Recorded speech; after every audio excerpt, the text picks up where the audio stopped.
Good afternoon, and thank you all for having me. It's an honor to be a part of this program, and it's a privilege to join so many distinguished scholars, committed activists, and students of the law as we discuss an idea at the core of our nation's imperfect founding vision, the fundamental right to vote. Now, this conversation is coming at a critical moment because right now we are in the midst of a crisis the likes of which we've not seen since the Civil War. It's a crisis marked by sedition and insurrection, by violence and by hate. And it threatens to end in significant ways our democracy itself. Just 1 year ago, on January the 6th, 2021, there was an attempt to disrupt, to stop the peaceful transfer of power. American citizens stormed the seat of our federal government. They threatened elected officials and called for an end to the rule of law, motivated by a big lie that the election was compromised and driven forward by a president in the grips of defeat, disgrace, and desperation. They sought to bring our nation's electoral system to its knees and to overturn the manifest will of the American people. These individuals did not achieve their goals that day. But while it's tempting to think of the insurrection in the past tense as a disorganized spasm that has since abated, the truth is both more complicated and more ominous. In the months since January the 6th, the long shadow of that day has only continued to grow. The big lie has continued to fester. And politicians have used that lie as the basis for a concerted effort to essentially dismantle our system of democracy. Since the day of the last presidential election, lawmakers across the country have introduced more than 400 restrictive election bills in 49 legislatures, passing more than 30 in at least 19 states. There will be much more laws put into effect this year. They include unnecessary and strict photo ID laws aimed at suppressing the votes of young people and people of color. They include voter roll purges that delete millions of eligible voters' names with a disproportionate impact on minority communities. They include polling place closures and consolidations that vastly increase wait times in minority neighborhoods. They include restrictions on mail-in balloting, drop boxes, early voting, and voting hours. They include provisions allowing legislatures and empowered partisan actors to reject results that they don't like.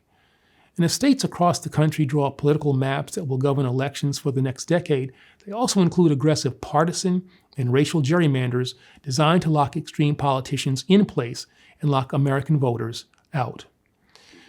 Now, let me be clear. These are not simply attempts to keep people of color from the polls, although they certainly are that. They are not even attempts to keep Democrats from the polls, although they are certainly that too. They are attempts to make elections a formality and to determine the outcome of a contest before a single ballot has been cast. The fact is that we are still in the midst of a slow-motion coup, an attempt by insurrectionists and their allies to do in our state legislatures what they could not do at the federal Capitol, to control who has power and who does not, who has rights and who does not, who matters and who does not. We already have a federal legislative proposal that would combat much of this threat. The Freedom to Vote John Lewis Act offered comprehensive reforms that are appropriately scaled to the challenge we face. The bill would have strengthened voting protections, banned partisan gerrymandering, and prevented politicians from overturning or ignoring the will of the people, from expanding voting opportunities to modernizing voter registration to promoting campaign finance reform and reinforcing election security. This bill would have bolstered our freedoms, would have protected our democracy, and would have made sure that every eligible American could have made his voice heard.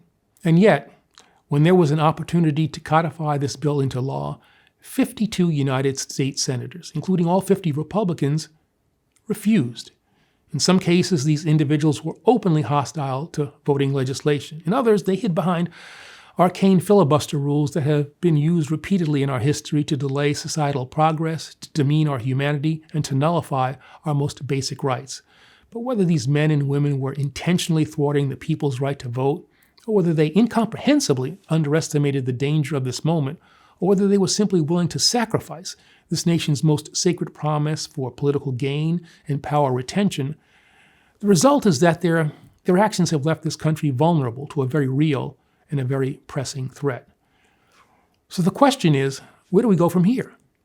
At a time when it can be difficult to see the path forward, we need to embrace the power that we still have and to fight back, not just for ourselves, but for our country, for the men and women who struggled for the idea of America, who bled for it, who defended it, and who sought to make it their own, for the very idea that the pulse of American democracy is still beating.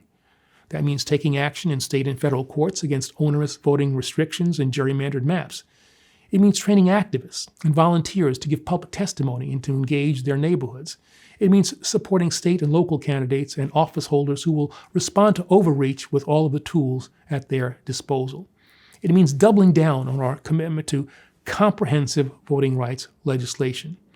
And it means that you, yes you, superbly trained, the best and the brightest, must become personally involved in the fight for this nation's destiny. It requires that Americans of every party and every community across the country to do their part and to make their voices heard. Because while a powerful few might be determined to rule without dissent, there are more of us, Republicans, Democrats, and independents who are dedicated to opportunity and to justice and committed to the protection of the franchise. And if we speak and act together, then we become so loud and so strong that no one can turn us away. So here's what we need. We need you to call your state legislators and your members of Congress. We need you to talk to your neighbors and to engage your local officials. And in every room and in every conversation, we need you to demand election reforms that protect and preserve the right to vote, to ensure that every vote is counted and that every vote counts.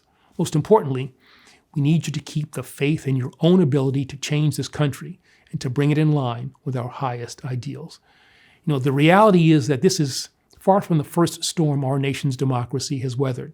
It's far from the first time that people of principle have stood up against impossible odds.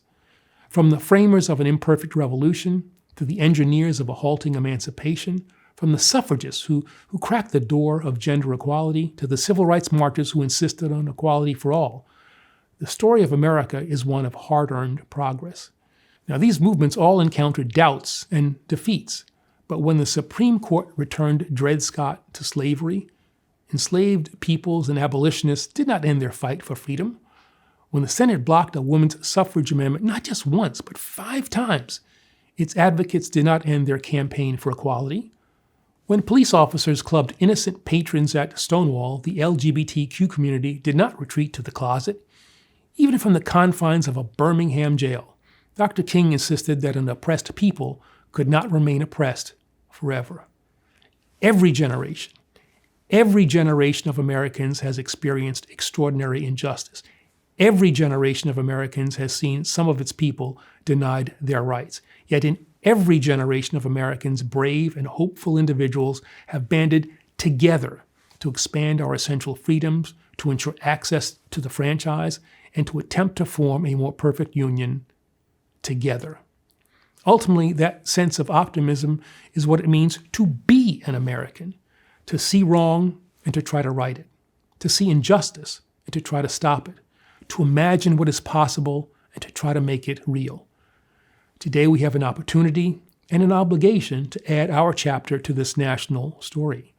We have a chance to stand up for American ideals, and if we choose to take it, if we do our part and demand our rights, we can say to the generations that come after us that when our time arrived, we met our moment. We did what we had to in order to secure their future, and we kept the spirit of American democracy alive. So thank you once again for allowing me to be with you today. Thank you for being a part of this really essential work. I look forward to everything that we will achieve together in the days to come.